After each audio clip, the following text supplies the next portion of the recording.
I hate it when tribute artists get paid. So here's my tribute to them. The strange and bizarre world of tribute acts, where adults are willing to part with their cash in order to watch lesser known adults impersonate famous adults. It's a surreal form of voyeurism or prostitution which only really manifests itself in the music side of the entertainment industry. As soon as a band becomes famous, 10 minutes later a bad cloning experiment occurs which later results in a crack team of star-jumping, cross-dressing song bandits touring the country armed with contracts, false moustaches and second-hand narcissism. The government is trying to crack down on identity fraud, but I think Operation U-Tree has had more success in sabotaging the careers of some of these tribute acts. I know a chap who spent 20 years of his life as a Rolf Harris impersonator. That career came to a tragic end when the original source made headlines worthy of Ian Watkins' prison scrapbook. It's a big gamble paying tribute to a star. If the person or band that they're imitating gets bad press, then that affects the future of the tribute act and sometimes destroys it. It never works the other way around though. You can be a convicted dog fucker, shit-eating vampire in your spare time and still be allowed to adorn a Kate Bush wig and make a living on a live gig circuit, screeching lyrics of songs you haven't even written. What are the rules? Where do you draw the line with tribute acts? I mean, when does it become acceptable to be a tribute of someone who's deceased? Peaches Geldof has died recently. Does that mean I can disguise myself as her and earn money pretending to be her? Peaches Geldof only wrote a few songs during her life, so I think I'll get an Eric Clapton and Ginger Baker impersonator to join me. We can call it Peaches and Cream.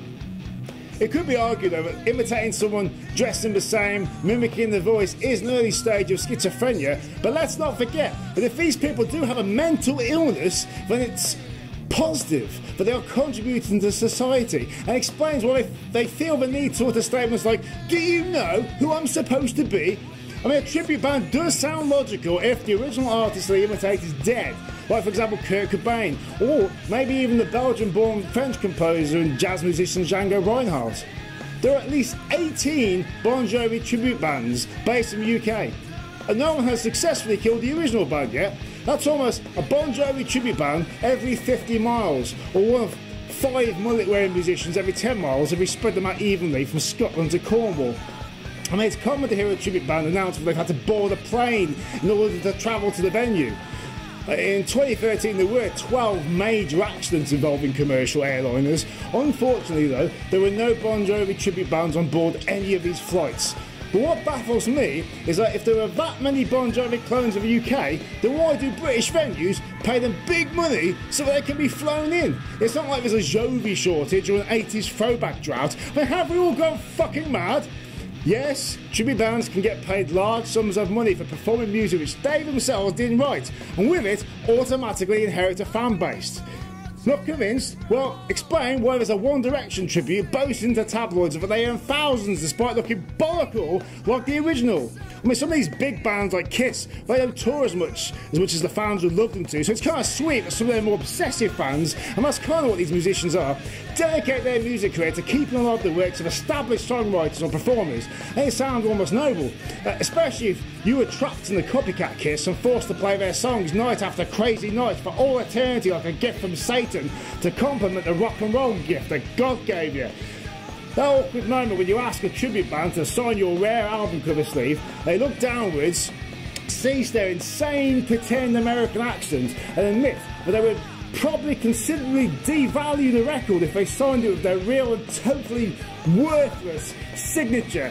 Imagine being seen as a mighty rock icon one moment and then later humiliated by a deluded, hardened fan of your alter ego who doesn't even care what your own name is. How low and pathetic must they feel when people are only prepared to love them for being someone else? I mean, some argue that being a tribute act is like Clark Kent turning into Superman.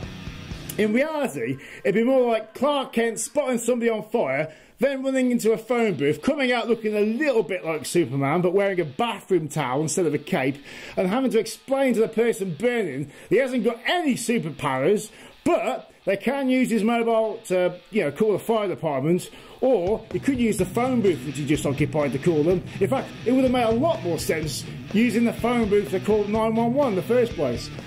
But one great thing about a tribute is that you get the satisfaction of seeing a convincing performance of a band who may no longer exist anymore. And if it's a copy of an original band that you totally hated, then what a great opportunity for you it is to vent your frustration by throwing well-aimed eggs or a full bottle of piss at them, as if they were the real heroes of rock and pop that they pretend to be. But you couldn't stand. They earn more money playing live than the majority of original artists on the gig circuit, and arguably, quite rightfully too, as a lot of people despise the music they emulate. Just ask Steinbach of the band Pantera. Oh wait a minute, you can't because somebody fucking shot him on stage. I don't think tribute bands are paid enough. There must be loads of gun-crazy people who hate the Beatles too, so whoever's playing John Lennon in a tribute band should definitely be paid more. Plus the George Harrison clone wants a decent cut too, as the real one got stabbed over 40 times by someone that broke into his house a couple of years before he died. Come to think of it, being in a tribute band must be like being a sitting duck.